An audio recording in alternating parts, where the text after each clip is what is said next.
I stood in the conference room doorway, watching Derek's face drain of every last drop of color.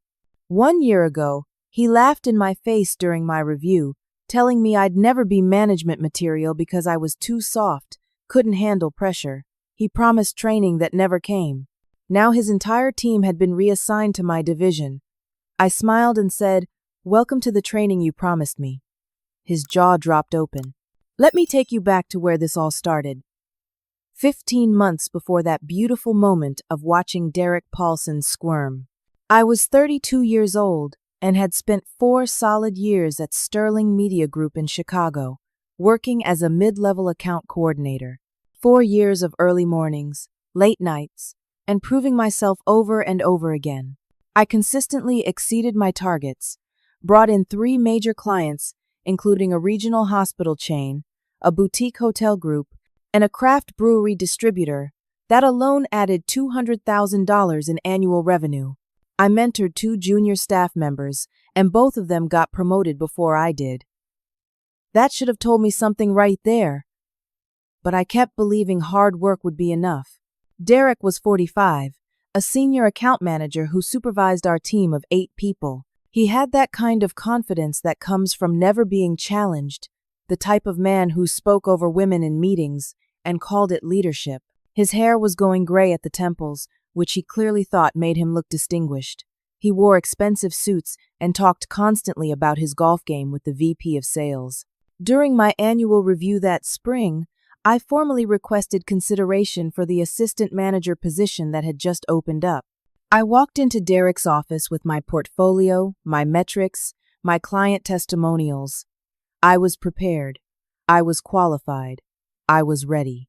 Derek barely looked up from his phone.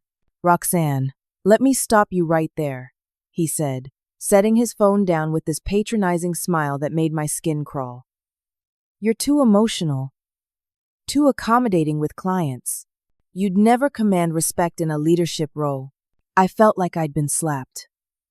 "Derek, I've brought in more revenue than anyone else on the team this quarter. My client retention rate is 97%. He waved his hand dismissively. "That's luck. Market conditions? Management requires a killer instinct you just don't possess. Some people are born leaders, Roxanne. Others are born followers." I opened my portfolio anyway, showing him the 23% revenue growth across my accounts, the client satisfaction surveys, the process improvements I'd implemented that the whole team now used. He interrupted me before I finished the second page. "Look, I can see you really want this," he said, leaning back in his chair like he was doing me a favor. "Tell you what, stop pushing for promotions you're not ready for, and I'll personally train you in leadership. Give it time. Learn from someone who knows what they're doing." I left his office feeling humiliated, fighting back tears as I locked myself in the bathroom stall. My colleague Lauren, a junior designer, found me there 20 minutes later. She was 26, fresh out of art school, and one of the kindest people I'd ever met. "He's wrong about you," she whispered, handing me tissues. "Everyone knows you should have been promoted months ago, but I made a choice that day. I decided to trust Derek's promise.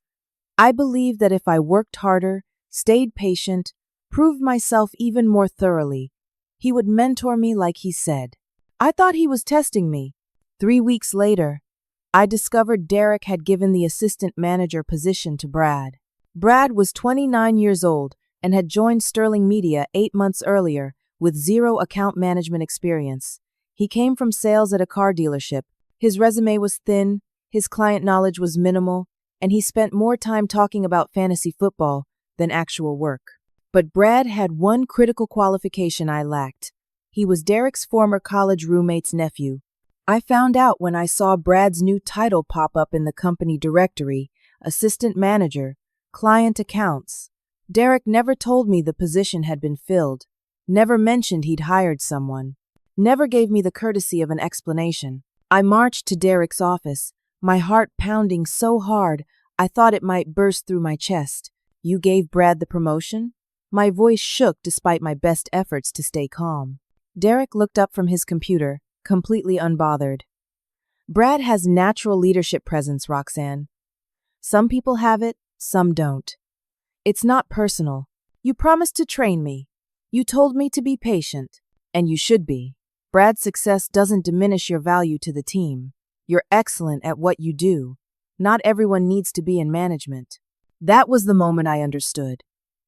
Derek never intended to help me. He had actively, deliberately undermined me. He'd lied to my face, made promises he never meant to keep, all to keep me quiet and compliant while he handed opportunities to men he liked. I walked out of his office knowing everything had changed. The man I'd trusted to guide my career had just shown me exactly who he was. I wasn't going to give up. If Derek thought I'd just accept my place and stay quiet, he didn't know me at all. 2 months after Brad's promotion, a massive opportunity landed on our department's desk. Dalton Automotive, a major car manufacturer with dealerships across the Midwest, was looking for a full-service marketing agency to handle their regional campaign. The potential contract was worth $800,000. For Sterling Media, this was huge. The pitch required 3 weeks of intensive preparation and would be presented directly to our executive team and Dalton's marketing director. I saw this as my chance to prove Derek wrong, to show everyone what I was capable of when given a real opportunity. I applied to be project lead and, surprisingly, got approval from Phil, my direct supervisor. Phil was 52, perpetually nervous, and avoided conflict like it was contagious. But even he could see my track record was solid. For 3 weeks, I lived and breathed that pitch. I spent nights at the office, came in on Saturdays, canceled plans with friends. I coordinated with the creative team to develop stunning visuals. I compiled market research about Dalton's target demographics, analyzed their competitors' marketing strategies, and identified gaps we could fill. I created detailed financial projections showing exactly how our services would increase their customer engagement and dealership traffic. The digital strategy I developed was something I was genuinely proud of. I'd spent 6 months researching social media engagement patterns in the automotive industry on my own time, and I'd found specific tactics that other agencies weren't using. This was proprietary work, my intellectual property, and it was good, really good. Lauren helped me rehearse the presentation a dozen times. "You're going to kill this," she said, watching me practice in the empty conference room 2 nights before the big day. I actually believed her. The morning before the presentation, Derek called me into his office. I walked in feeling confident, carrying the complete pitch deck on a flash drive and printed copies of all supporting materials. "Sit down, Roxanne," Derek said, not looking at me. He was reading something on his computer screen. "I'm taking over the Dalton pitch," he announced, still not making eye contact. The words didn't register at first. "What?" "The stakes are too high for someone at your level. I've reviewed your materials, and while the effort is appreciated, I have concerns about your approach. I'm protecting you from failure here." My mouth went dry. "Derek, I've spent 3 weeks on this. The presentation is tomorrow, which is why we're having this conversation now. I need all your materials immediately. Every file, every document, every piece of research. I'll take it from here. You can't just take my work." He finally looked at me, his expression hard. "I can, and I am. This is a team effort, Roxanne. You're being territorial about something that belongs to the company. If you want to be considered for leadership someday, you need to learn to be a team player." The threat was clear. Refuse, and I'd be labeled difficult, uncooperative, not a team player. In corporate America, those words are career poison, especially for women. I had no choice. I handed over everything. 3 weeks of work, hundreds of hours of research, my proprietary social media strategy, all of it.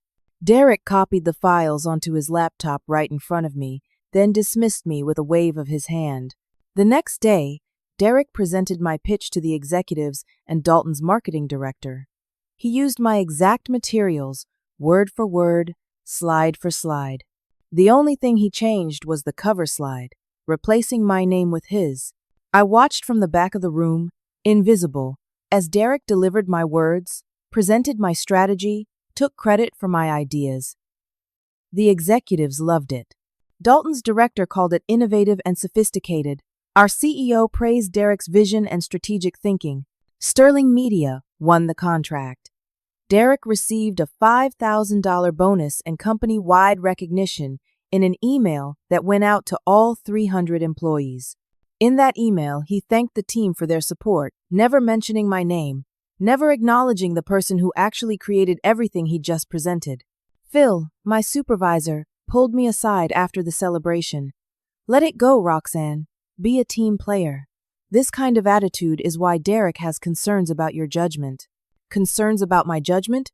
I'd done everything right and somehow I was the problem? But the real twist came 2 weeks later. Lauren nervously approached me in the break room, checking to make sure no one else was around. "I need to tell you something," she whispered.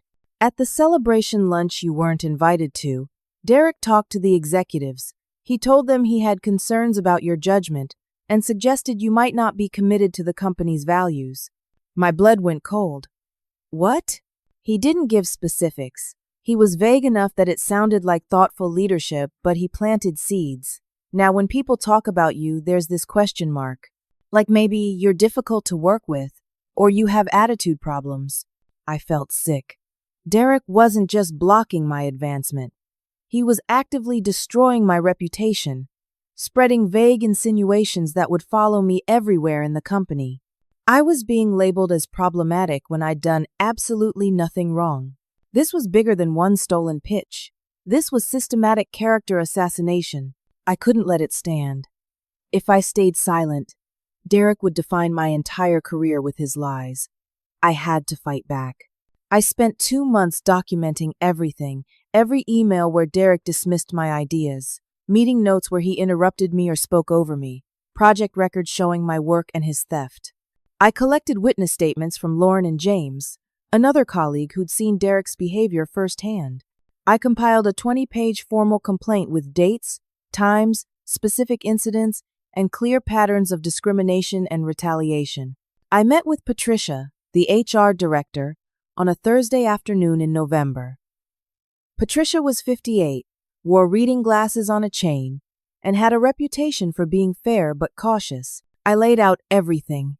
Every document organized and labeled. Patricia listened, took notes, and seemed genuinely concerned. "This is serious, Roxanne.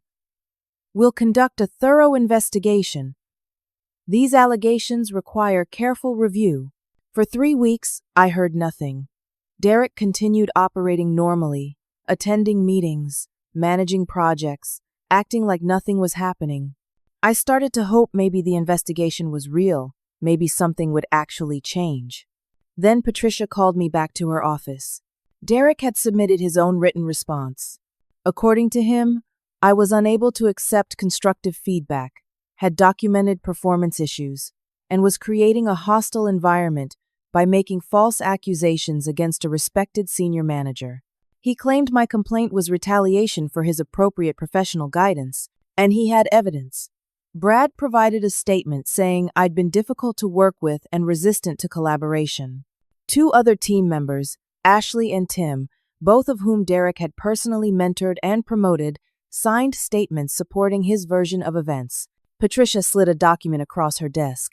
"The investigation is inconclusive. However, it has revealed concerning patterns about your conflict resolution skills and ability to work within established hierarchies." I couldn't breathe. "You're saying this is my fault?" "I'm saying we have 2 very different versions of events, and the weight of testimony supports Derek's account. However, to resolve this situation and allow everyone to move forward, we're offering you a lateral transfer to a different department, a fresh start." The transfer was to the Fulfillment Operations team. Administrative work, data entry, inventory reconciliation. No clients, no creative strategy, no path back to account management. It was career death disguised as a solution. "This is voluntary, of course," Patricia added. "But I should mention that if you choose to stay in your current role, you'll be placed on a performance improvement plan. Given the investigation's findings, that plan would need to be quite rigorous." I understood the threat. Accept the transfer or be systematically documented and fired within 3 months.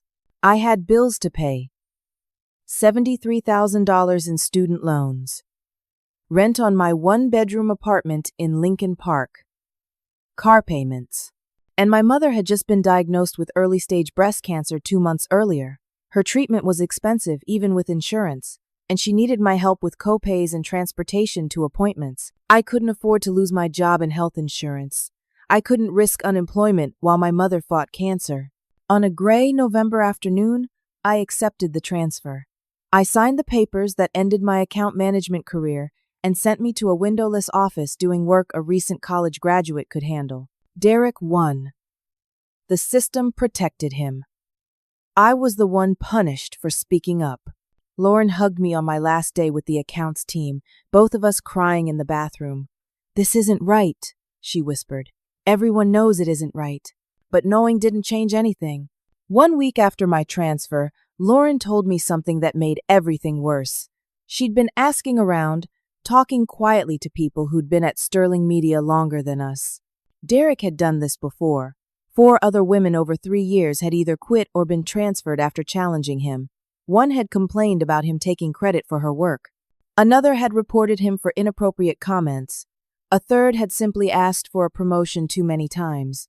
All of them were gone now. Some quit in frustration.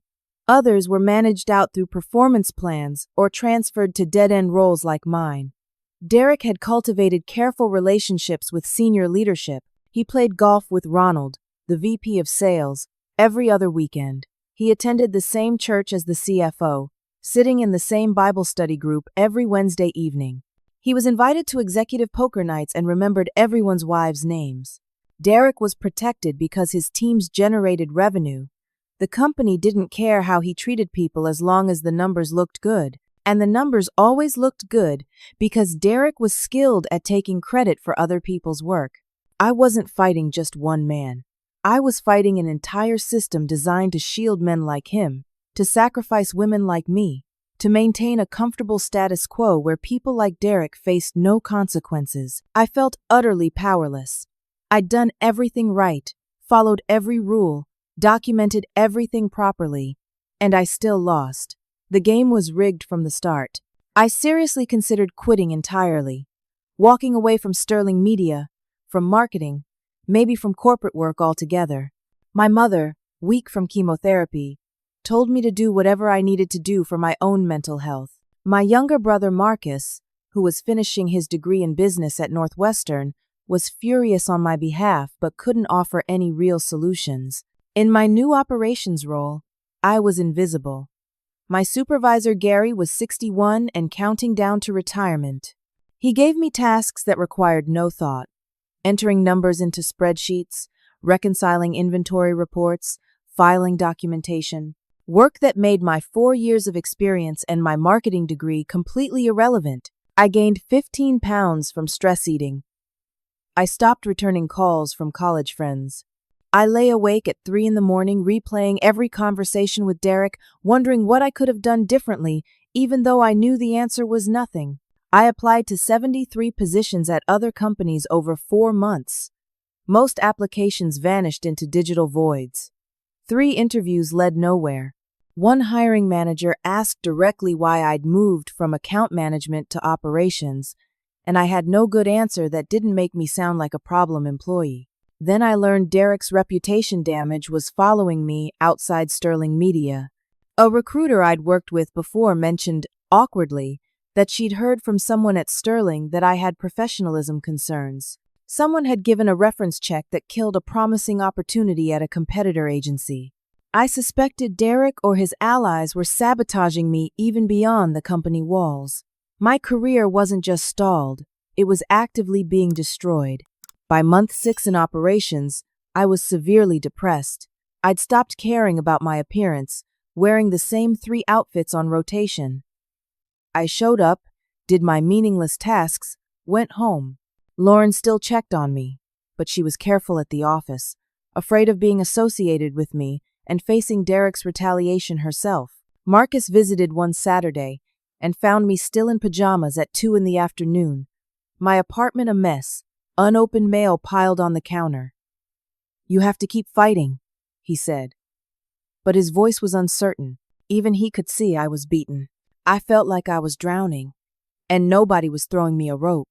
Then, 6 months after my transfer, Sterling Media sent out a company-wide email that changed everything. Sterling Media Group was merging with Horizon Digital Partners, a much larger marketing conglomerate with offices in 12 states. The merger was being framed as an exciting growth opportunity, but everyone knew what it really meant. Restructuring, redundancies, layoffs. The announcement sent shockwaves through our Chicago office. People immediately started updating resumes and making nervous jokes about unemployment lines. The executive team promised that most roles would be preserved, which meant absolutely nothing. I assumed I'd be among the first cut. I was in a low-level operations role with a tainted reputation. I'd be easy to eliminate. Derek, meanwhile, seemed completely confident. I overheard him in the break room telling Brad that he had connections with the new leadership and would likely be promoted to regional director in the new structure. Watching him gloat made me physically ill. Derek would fail upward while I'd be discarded. He'd probably get a severance package and a reference letter, while I'd get a 2-week notice and an empty box for my desk items. I updated my resume that night, sitting at my kitchen table with my mother dozing on my couch after her latest chemo treatment. I prepared for unemployment, for having to move back in with my parents, for my career in marketing being completely finished at 33 years old. This felt like the final nail in the coffin. The months following the merger announcement were the darkest of my professional life. In operations, I was completely isolated. I rarely saw my former colleagues from the accounts team. The fulfillment department was in a different building section, tucked away near the loading docks. My desk was in a cramped office I shared with 3 other people who did inventory tracking. They were nice enough but kept to themselves, listening to podcasts through headphones and rarely making conversation. Gary, my supervisor, was checked out completely. At 61, he was just riding out his last year before retirement with full benefits. He handed me spreadsheets to update, reports to file, data to verify, tasks that required no creativity, no strategic thinking, no human connection. Work a computer program could probably do better and faster. Every morning, I drove to the office feeling like I was heading to my own funeral.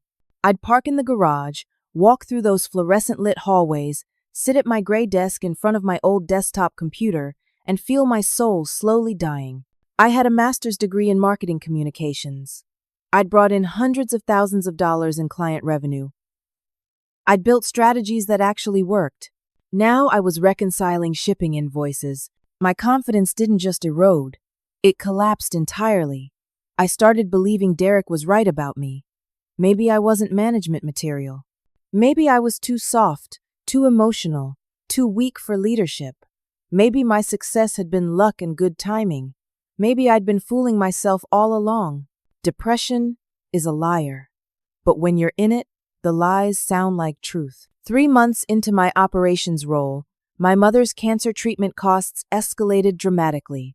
Her oncologist recommended a more aggressive chemotherapy protocol that her insurance only partially covered. She needed 4 additional months of treatment, each session costing $1,200 out of pocket after insurance.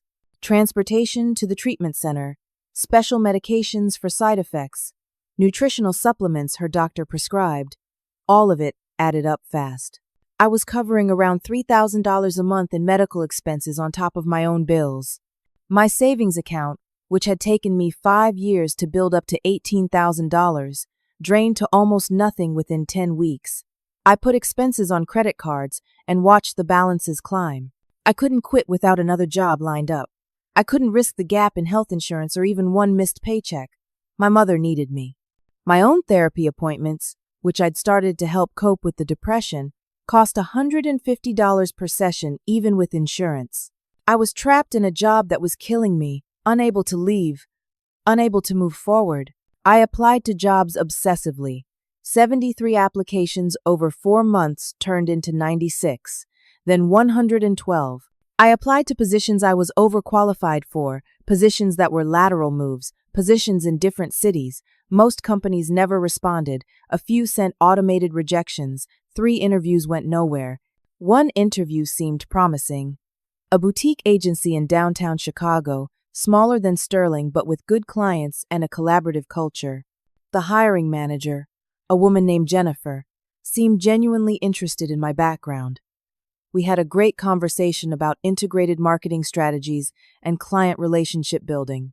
I felt hopeful for the first time in months. Then Jennifer asked the question I'd been dreading. Can you explain the gap in your resume?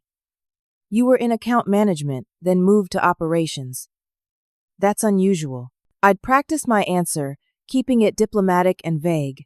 I was exploring different aspects of the business to broaden my skill set. Jennifer nodded, but I could see the skepticism in her eyes. After the interview, I never heard back despite 2 follow-up emails. Weeks later, the recruiter who'd connected me to that opportunity called with bad news. Jennifer contacted Sterling Media for a reference check. Whoever she spoke with gave a lukewarm reference. They said you were adequate, but had some professionalism concerns. Jennifer decided to go with another candidate. I knew exactly who had given that reference. Derek or Patricia or someone in Derek's network had poisoned that opportunity. They were sabotaging me from the outside, ensuring I could never escape. I stopped applying to jobs. What was the point? My brother Marcus was the only one still pushing me to fight. He'd come over on weekends, force me to leave my apartment, take me to diners where we'd sit over coffee, and he'd try to strategize my comeback. You can't let them win, he'd say. You're talented, Rox. You're smart. This isn't over. But it felt over. It felt like Derek had won completely, and I was just waiting for the final blow. I gained more weight. My clothes stopped fitting. I chopped my hair short myself with kitchen scissors because I couldn't afford a salon, and didn't care how I looked anyway.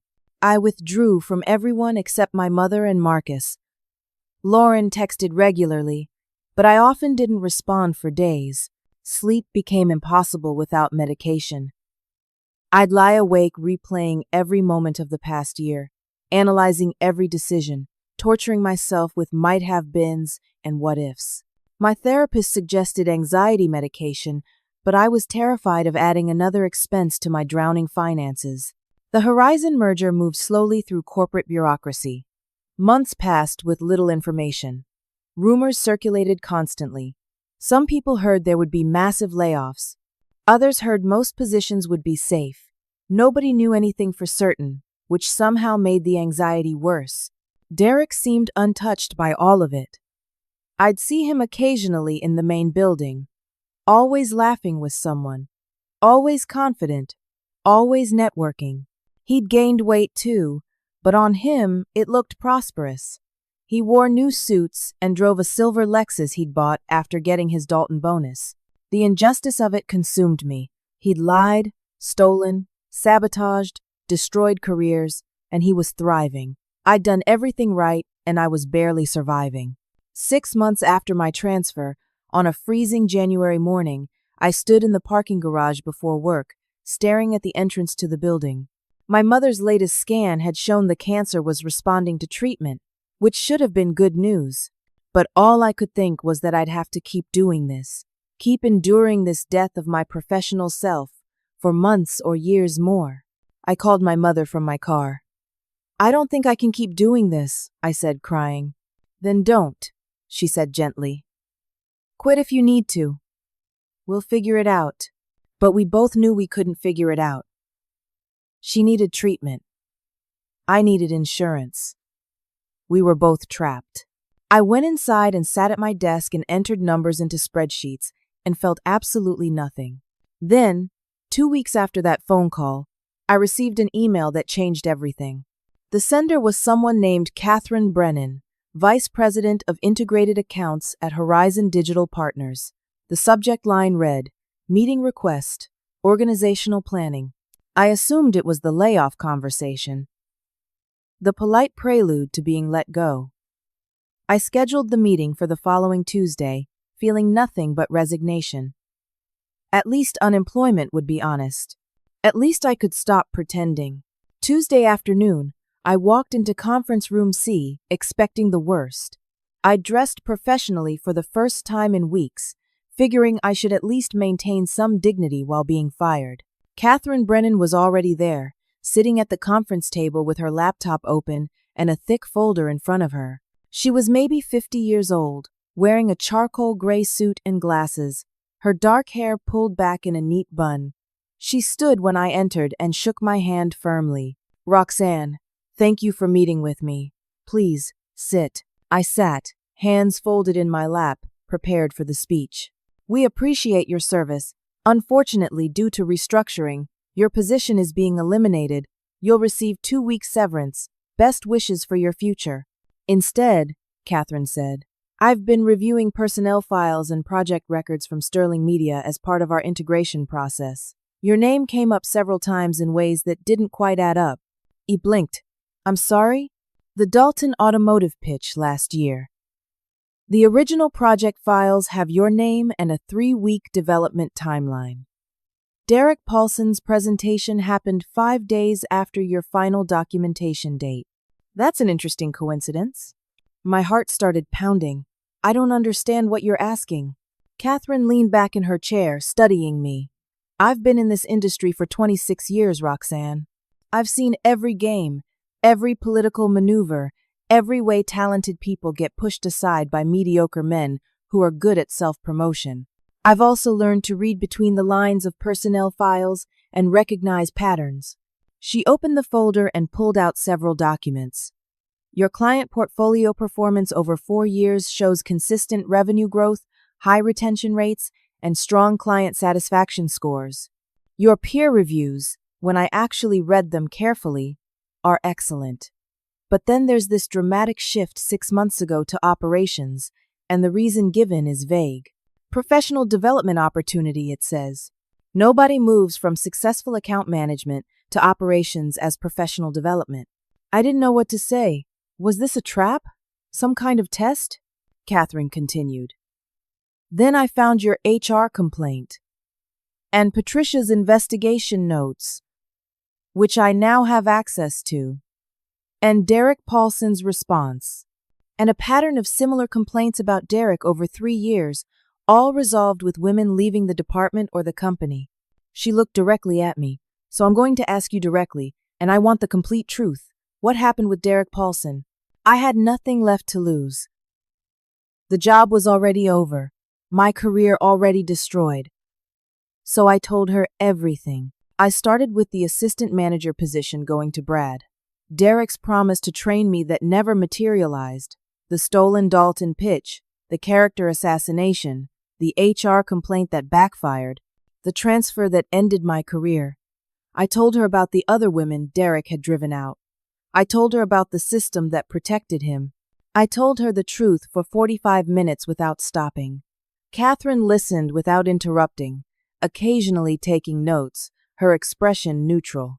When I finished, I felt exhausted and empty. Catherine closed her folder. "Can you tell me about your approach to client relationship management? What makes your strategies effective?" The question caught me completely off guard. "What?" "Humor me. How do you build client relationships?" So I told her. I explained my philosophy about understanding client needs before pushing services, about building trust through consistent communication, about creating strategies that showed measurable results so clients felt confident in their investment. I talked about the social media engagement research I'd done independently, the data-driven approach I'd developed, the way I trained junior team members to think strategically rather than just executing tasks. I talked for probably 30 minutes, and Catherine asked detailed follow-up questions about specific accounts, specific strategies, specific metrics. It felt less like an interview and more like a strategic consultation. Finally, Catherine said, Horizon is creating a new client success division to integrate Sterling's best accounts with our national infrastructure. We need someone to lead the Chicago regional team. 12 people, 8-figure budget, direct reports to me. I'm offering you the position. I stared at her. What? Director of Client Success, Chicago Region. Salary is $135,000 annually, full benefits, performance bonuses up to 20%. You'd start immediately. My current salary was $58,000. This was more than double. This was 3 levels above where I'd been before Derek destroyed me. I don't understand, I said, my voice shaking. Why would you take a risk on someone with a problematic record? Catherine pulled out the HR file and held it up. I don't see a problematic employee. I see a talented professional who was systematically undermined by a mediocre man, threatened by her competence. That ends now. I felt tears burning in my eyes. I don't know what to say. Say yes or no. But there's something you need to know before you decide. Catherine's expression turned serious. Derek Paulson's entire team, including Brad, is being reassigned to this new division. You'll be their direct supervisor. Derek will report to Brad, who reports to you. You'll be managing the people who supported his sabotage, who signed statements against you, who watched him steal your work and said nothing. My stomach dropped. You want me to manage Derek? I want you to lead a team that includes Derek. There's a difference. He'll be held accountable for the first time in his career. But you'll have to be the one to do it, to set expectations, to enforce standards, to prove you can lead people who don't respect you. She leaned forward. I won't lie to you, Roxanne. This will be hard. Derek will resist. Some team members will resist. You'll be proving yourself every single day to people who've already decided you're not qualified. But I believe you can do it. The question is, do you believe it? I thought about the past 6 months, the humiliation, the depression, the feeling of powerlessness. I thought about my mother fighting cancer with more courage than I'd shown. I thought about every woman Derek had driven out of Sterling Media, every talented person sacrificed to protect his ego. I thought about the choice in front of me. I could say no, take the safe path, avoid the confrontation, let someone else deal with Derek. Or I could step into the hardest challenge of my career and prove everyone wrong. My hands were shaking, but my voice was steady when I said, yes, I'll do it. Catherine smiled for the first time. Good. The announcement goes out tomorrow morning. Be ready. Your first team meeting is at 9.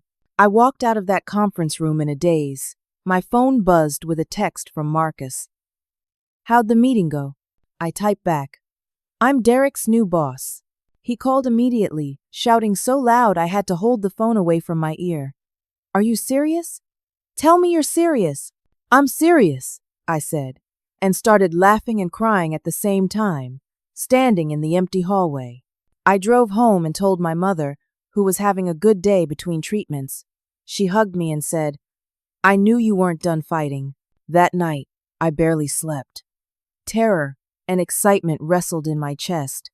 I'd just agreed to walk back into the arena with the man who'd destroyed me, except this time I had the power. This time, the rules were different. This time, I was going to win. The announcement went out at 8 in the morning. Company-wide email from Horizon Leadership, introducing the new organizational structure, listing role changes, announcing the Client Success Division and its leadership. My name was there in bold, Roxanne, Director of Client Success, Chicago Region. Derek read it in his car in the parking lot. I know because Lauren told me later she saw him sitting there, staring at his phone, his face completely white. I spent 3 sleepless nights preparing for this moment. I studied Horizon's processes, memorized the new division structure, reviewed every team member's portfolio. I rehearsed what I'd say, how I'd handle resistance, how I'd set the tone. I bought a new suit, navy blue, professional. I got my hair professionally styled for the first time in months. I looked in the mirror that morning and barely recognized the woman staring back. She looked strong. She looked ready. The team meeting was scheduled for 9 in Conference Room A, the largest space on our floor. I arrived 15 minutes early, setting up my laptop, arranging the agenda, making sure every detail was perfect. My hands shook slightly as I poured water into a glass. The team filtered in slowly. Ashley and Tim arrived together, sitting at the far end of the table, whispering. Brad came in looking confused and uncomfortable, taking a middle seat. Others I didn't know well filled in the remaining chairs. Derek was the last to arrive, exactly at 9. He sat at the far end of the table, arms crossed over his chest, his jaw clenched tight. He wouldn't look at me. The energy in the room was hostile. I could feel the resentment, the skepticism, the barely concealed contempt from people who viewed me as someone who'd failed in their world and was now inexplicably in charge. I stood at the head of the table, took a breath, and began. Good morning, everyone. For those who don't know me well, I'm Roxanne. As you've seen in this morning's announcement, I'm your new director.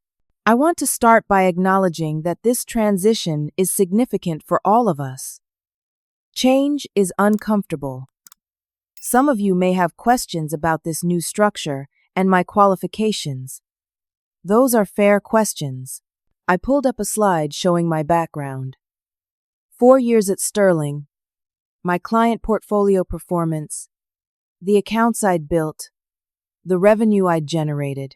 Numbers don't lie, and mine were excellent. My vision for this division is straightforward. We're going to focus on measurable results, transparent processes, and collaborative problem solving. I'll be scheduling one-on-one meetings with each of you over the next 2 weeks to understand your current projects, your goals, and how I can support your success. I believe in clear communication, consistent expectations, and holding ourselves accountable to high standards. I could see Derek shifting in his seat, his face getting red. I'm implementing a new project tracking system that will make everyone's contributions visible. When someone does excellent work, it will be recognized. When someone needs support, we'll provide it. This division succeeds when we all succeed. I paused, making eye contact with each person. I'm not here to punish anyone or settle scores. I'm here to build the best client services team in the region. If you're committed to that goal, we're going to do great things together. If you're not, this probably isn't the right fit. Derek couldn't contain himself anymore. He leaned forward, his voice dripping with condescension. With all due respect, some of us have been in leadership for 15 years. We don't need training from someone who was doing data entry last month. The room went completely silent. Everyone turned to look at me, waiting to see how I'd respond. This was the test. Everything hinged on this moment. I looked directly at Derek, keeping my voice calm and professional. You're absolutely right, Derek. You don't need training. You need accountability. And that starts now. I distributed a document to everyone at the table. These are the new performance review schedules. Everyone in this division, including me, will be evaluated quarterly based on documented results, client satisfaction metrics, and team collaboration scores. No more evaluations based on personal relationships or seniority. Just clear, measurable outcomes. Derek's face turned purple. I continued. Your first reviews are in 6 weeks. I expect professional conduct, on-time deliverables, and respectful communication with all team members. Those aren't negotiable expectations. They're baseline requirements. I wrapped up the meeting, giving assignments and setting expectations. People filed out slowly, some looking thoughtful, others angry. Ashley avoided eye contact completely. Derek, I need to see you in my office, I said as people left. He stood slowly, deliberately, making me wait. We walked in silence down the hall to my new office. It was actually Derek's old office, which felt like poetic justice. Same desk where he'd dismissed my promotion request, same chair where he'd stolen my pitch. I closed the door and handed him a folder. Inside was everything. The complete record of the Dalton Automotive pitch with timestamps showing my development work. The HR complaint with dates and documentation. Testimony from 3 former female employees who'd left Sterling because of him, statements Catherine had collected during her research. I'm not here for revenge, I said quietly. I'm here to do the job you told me I couldn't do. But understand this clearly. You will follow my leadership, meet my expectations, and treat every person on this team with respect, or you will be managed out through proper documented processes. Your choice. Derek stood up abruptly, leaning over my desk, his face inches from mine. You think you've won? I have friends in this company. Real power. You're still the same weak little girl playing dress up in a suit. I'll have your job within a month. Count on it. He stormed out, slamming the door so hard my college degree certificate fell off the wall. I sat alone in my office, my hands trembling, adrenaline coursing through my body. Derek had just threatened me directly. He'd made clear he would fight me, undermine me, try to destroy me again. The battle wasn't over. It was just beginning. And now I had more to lose than ever. Derek tested me from day one. He missed deadlines, submitting work 2 days late with no explanation. He submitted reports that were barely acceptable, clearly putting in minimal effort.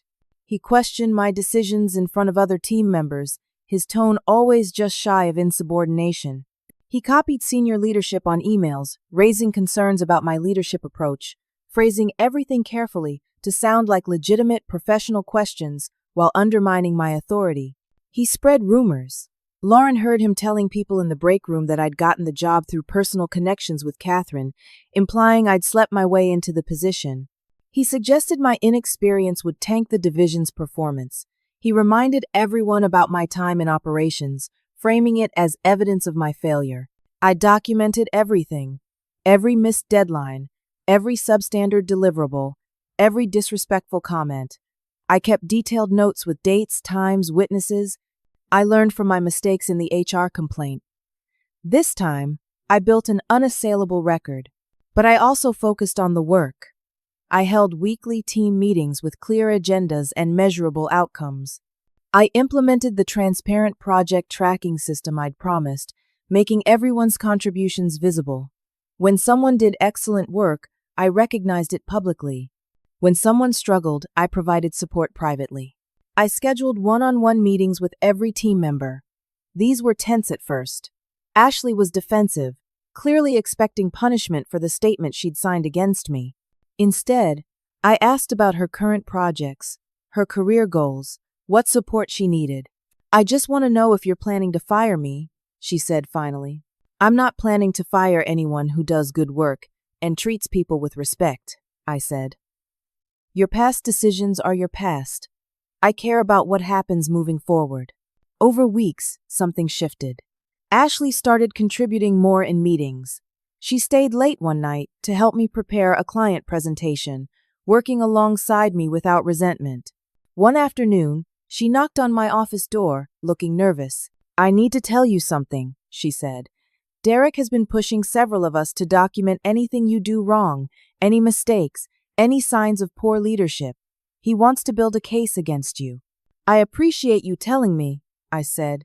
"I'm not doing it," Ashley said firmly. "What he did to you was wrong. I see that now. I should have seen it then." She wasn't the only one. Tim remained loyal to Derek, watching me with suspicious eyes, but others on the team started responding to consistent, fair leadership. Brad, caught between his connection to Derek and his responsibility as assistant manager, gradually realized he couldn't protect Derek's behavior anymore. The division's numbers told the story. In my second month, we exceeded quarterly targets by 18%. Client satisfaction scores rose. Project completion rates improved. The transparent tracking system revealed who was actually contributing and who was coasting on reputation.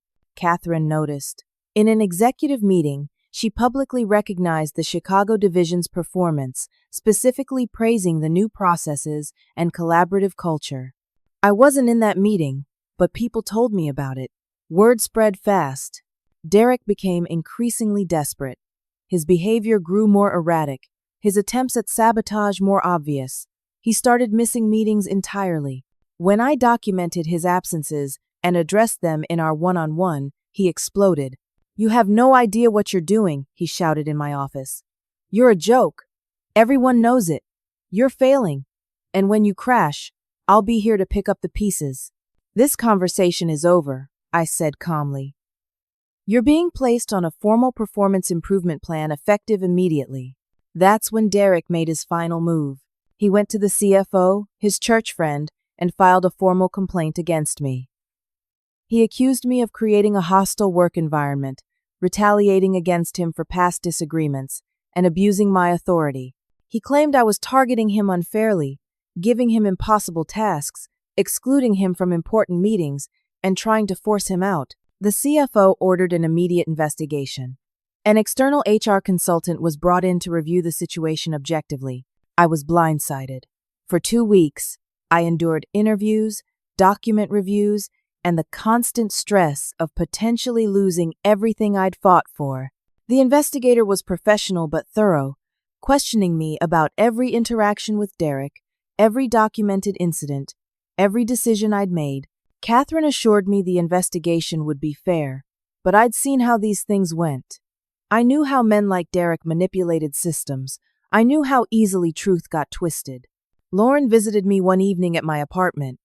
I was surrounded by files, preparing my documentation, barely sleeping. "This is exactly what he did to you before," she said. "He's using the same playbook." "I know," I said. "But this time I have a record. This time I did everything right." What if that's not enough? I didn't have an answer. The investigation took 3 weeks. 3 weeks of uncertainty, of watching Derek smile confidently in the office, of wondering if this had all been for nothing. Then the investigator delivered her findings. Derek's complaint was completely baseless. The documentation showed clear patterns of his underperformance, insubordination, and unprofessional behavior. The investigator found no evidence of retaliation or unfair treatment.